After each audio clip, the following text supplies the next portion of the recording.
had the perfect answer. It's the only way to seem to get people to come to meetings is to have something controversial on the agenda. Then we get people coming to meetings. Dogs on leash. Yes. So I think we do a good job of letting people know what's going to be on the agenda. I'll always answer phone and talk to people about anything that's coming up. I think it's your responsibility to show up. And I know I'm not always perfect in that. Mr. Kenaston, increasing public participation, any change in formats to facilitate that? I think we should do some work on changing the format, particularly the notice for the meeting. We receive the notice on Friday and the meetings on Wednesday. There's very little time, particularly for, we're predominantly, the community is predominantly retirees, but we're all very active. We're out of town. We may not have access to email. So I think if we could give more notice, it would be beneficial for everyone so they could participate before decisions are made. And for a lot of agenda items, we know up front that there's going to be interest by the nearby residents. I think there should be an organized notice or public outreach by town staff to actually knock on doors if they need to inform them of what's happening, or send certified mail or something so that they're aware of what's happening before they miss the meeting and something happens that they don't agree with or would never have agreed with. Thank you. Now we'll transition to rapid fire questions. These are all fairly short. They all call for a simple yes or no answer. And so I'll try to read it just once if you'll each pay attention, and then I'll seek answers from each of you. First question, do you know what the general plan is based on? Mr. Benson? Yes. Mr. Burns? Yes. Mr. Aton? Yes. Mr. Kenaston? Yes. Second, do you support an issuance of bonds for land acquisition? Mr. Kenaston? Yes. Mr. Aton? Absolutely. Mr. Burns? Yes. Mr. Benson? Very rarely. Do you think that Springdale should have regular formal internal audits to limit the potential for fraud? Mr. Benson? I'm sorry. Do you think that Springdale should have regular formal internal audits to limit the potential for fraud? Yes. Mr. Burns? Yes. Mr. Aton? Yes. Mr. Kenaston? No. Do you support allowing public participation via Zoom for Planning Commission and Town Council meetings? Mr. Kenaston? Yes. Mr. Aton? Yes. Mr. Burns? Yes. Mr. Benson? No. Are you satisfied with Springdale's parking situation? Mr. Benson? Yeah. Mr. Burns? Yes. Mr. Aton? It's better than it was. Yeah. Mr. Kenaston? No. With the new bus service between St. George and Springdale now running, would you make it a priority to boost ridership among workers? Mr. Kenaston? Yes. Mr. Aton? Yes. Mr. Burns? Yes. And Mr. Benson? Yes. Would you personally meet with riders and non-riders to understand their needs and lead a campaign to promote bus use? Mr. Benson? Yes. Mr. Burns? Yep. Mr. Aton? Absolutely. And Mr. Kenaston? Yes. Now this next question has several elements. It's asking if you support the construction of given facilities. So we'll start with Mr. Kenaston. Do you support construction of a new town hall, No. a recreation center, No. a maintenance building to replace the existing 50-year-old building, Yes. a new post office, Yes. a medical center, Yes. a history center, No. additional hiking and biking trails, Yes. and lastly, Parker River Park expansion project? No. Mr. Aton, a new town hall, Yes. a recreation center, No. a maintenance building to replace the 50-year-old building, Absolutely. a new post office, Yes. a medical center, Yes. History Center. Possibly. Additional hiking and biking trails. Yes, Barker River Park Expansion Project. yes, Mr. Burns, do you support construction of a new town hall, Yes. a recreation center, No. a maintenance building, Yes. a new post office, Yes. medical center, Yes. history center, Yes. additional hiking and biking trails, Yes. lastly, Barker River Park Expansion Project? Yes. Lastly, Mr. Benson, do you support construction of a new town hall, No. recreation center, No. maintenance building, Yes. new post office, No. medical center, Smaller. history center, No. additional hiking and biking trails, Sure. and Barker River Park Expansion Project? No. Do you support a live person answering the main town phone number? Mr. Benson, Yes. Mr. Burns, Yes. Mr. Aton, yes. Mr. Kenaston. No. And that leaves us, takes us to our time limit here. We'll now conclude by having 90-second closing statements from each candidate, and we'll start with Mr. Kenaston.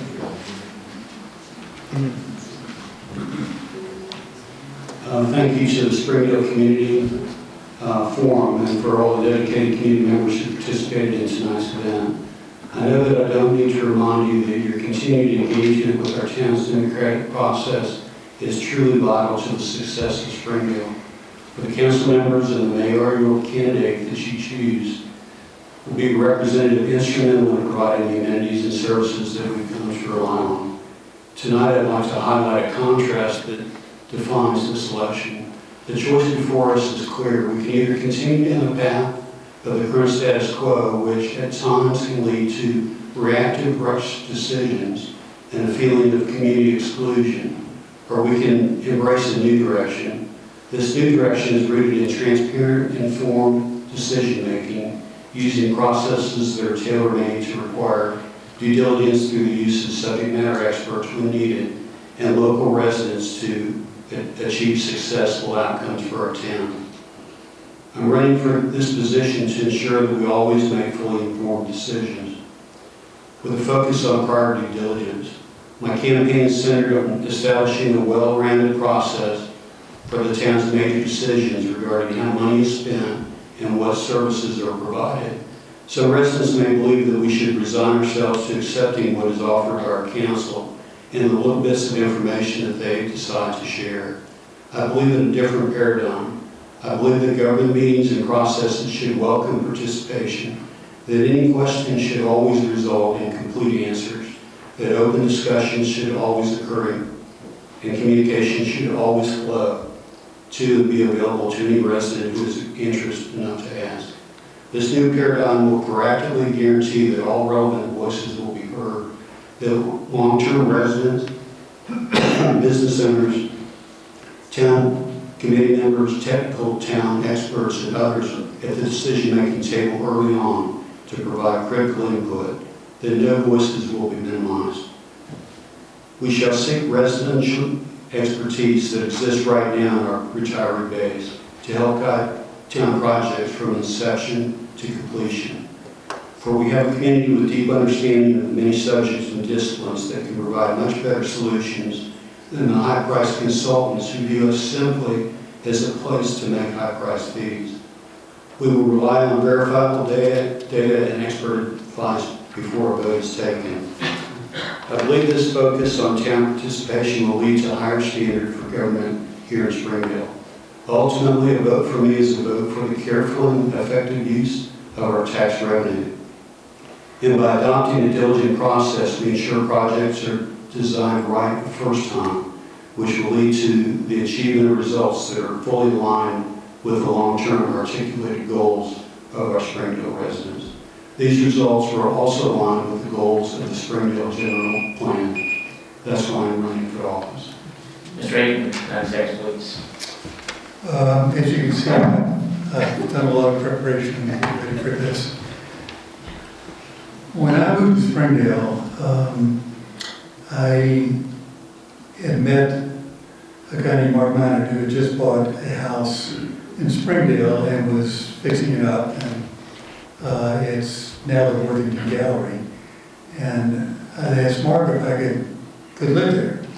And he said, sure, I'd love to have you live here, but I can't promise you a room because I'm better in the house. So I said, what if I put a TV up in the backyard? He said, perfect. So that's what I did.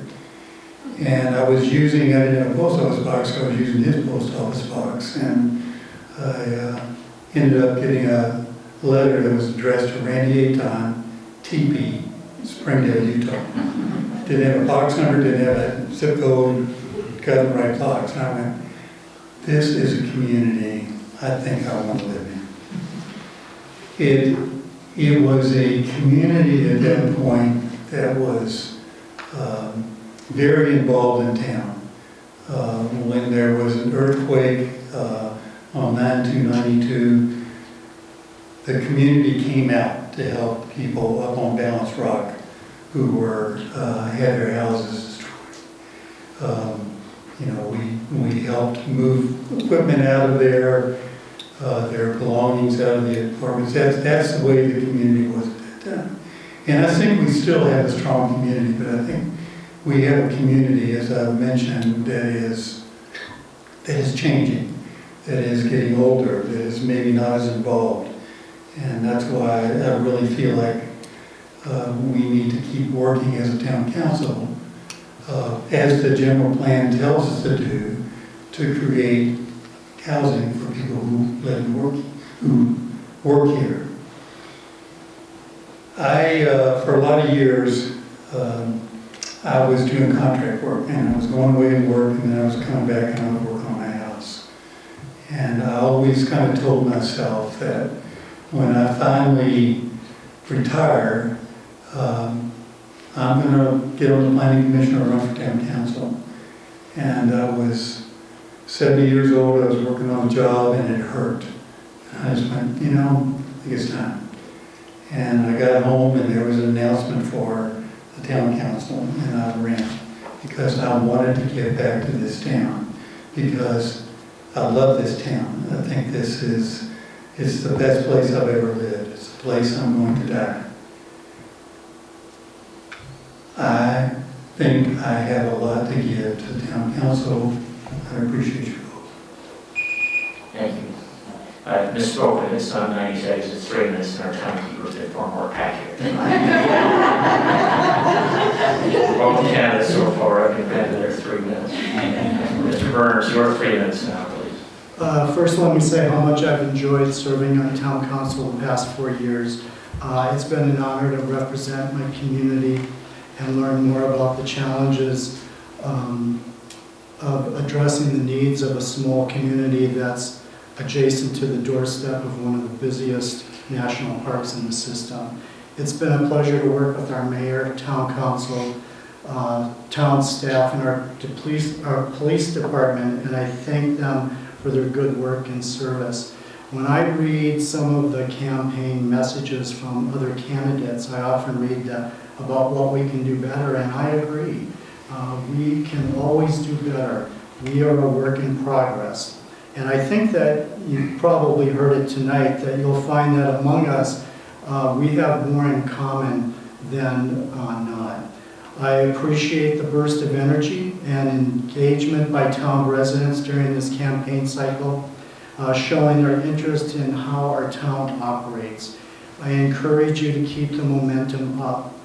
I think we often don't realize the power of a shared vision and how it can impact our daily lives and how each one of us can contribute to it. Much of the work that we do now is based on the foundation of decisions made by previous town leaders. I believe they did, as we do now, the best they could do at the time, recognizing that you make some right and you make some wrong decisions.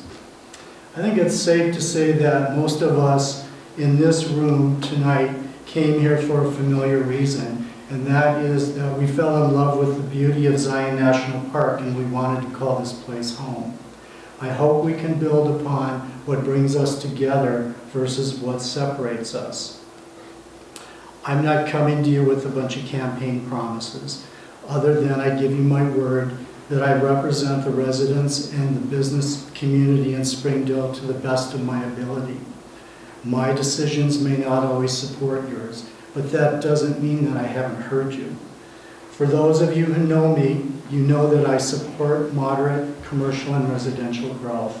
I don't support large-scale commercial development. I believe our built environment should lie lightly on the land. I believe in water conservation and protection of our night sky and our scenic vistas. I want to keep Springdale as Springdale.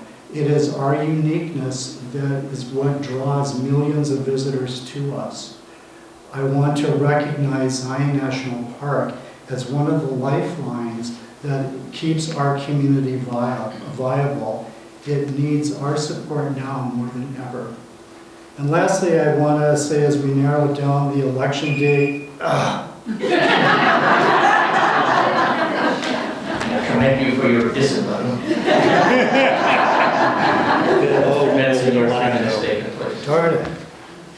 Well, first off, I want to say thank you to the forum and the community. You know, I was really worried about going over my time on my closing statement, but I covered a lot of the stuff that I was going to say, so that takes that pressure off.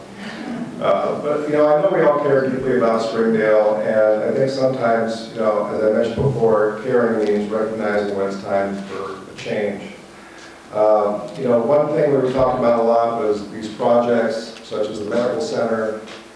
There are some, you know, great reasons to continue a project, you know, maybe a smaller scale of a project like that. And, you know, I grew up in Pasadena, California. When I was growing up, it was a blighted downtown, and they formed a reinvestment, you know, agency. And one of the things they did was to provide full-time employees working on procuring grant monies. And we are an extremely good candidate for a lot of these grant monies because we're rural, we have USDA to look at, and because of all the infrastructure stress that is put on our town because of all the tourists that come through. So I really feel like we need to focus on that to help fund some of these projects that might be really good. You know, this election shouldn't be about who's lived here the longest or who's the best political telemarketer, but who's willing to listen and collaborate and make the best choices for our future. There's a fun story about a battleship captain, I'm sure some of you know it, out at sea on a foggy night, and he sees a light directly in his path, and so he radios ahead, change your course 20 degrees to the north. The reply comes back, change your course 20 degrees to the south. The captain says, I am a captain, change your course north.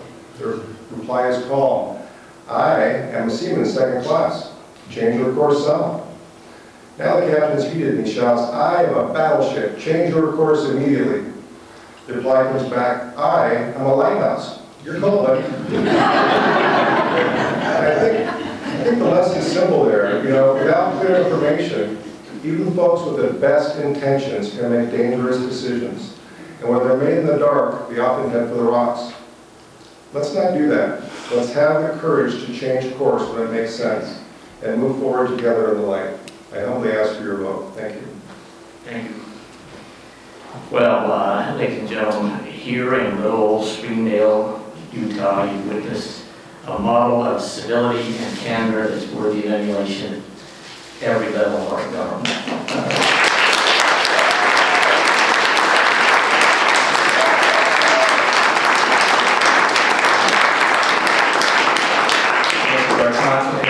Let's have a round of applause for the committee who did so much work.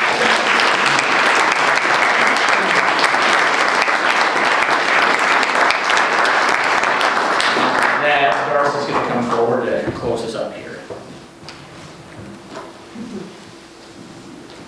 Before you go. That's right. Let's give a round of applause to our moderator.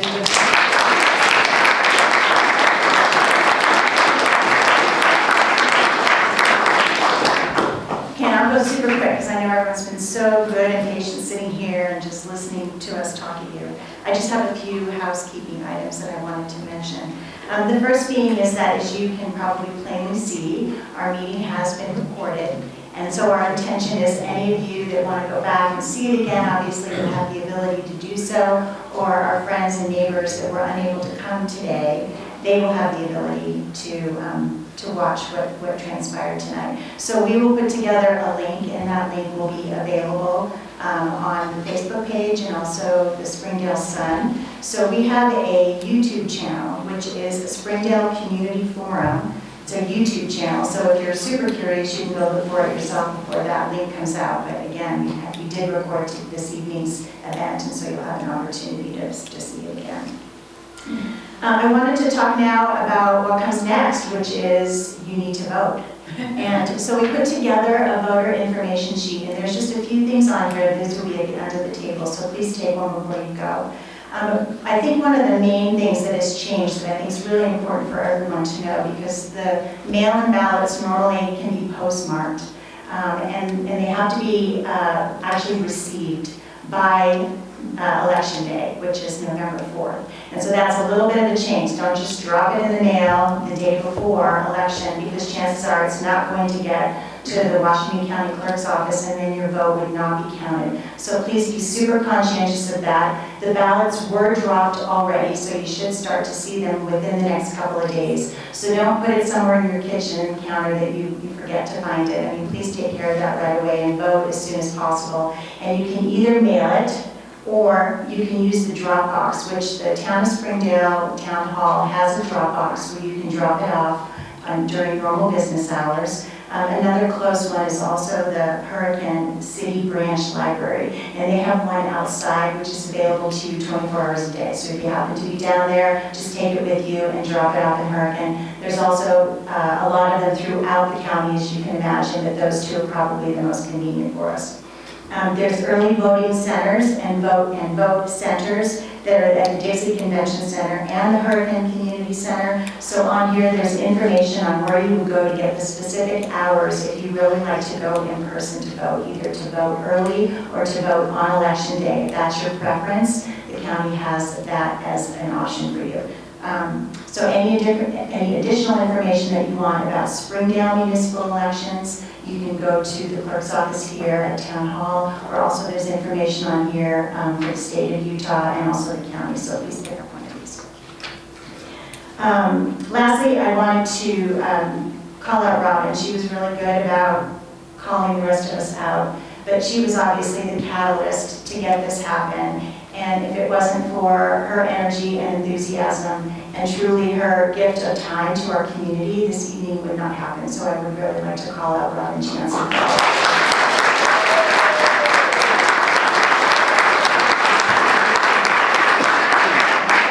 And then, of course, the candidates. They are candidates, but I think we need to remember that first and foremost, they are our friends and neighbors. And they all deserve our respect. They all deserve our admiration. I'm sure you can understand how very challenging it is to have been up here, and also just to represent all of us as a community. It takes a tremendous amount of dedication, and we just really appreciate them for what they're doing for us. So thank you for all the candidates.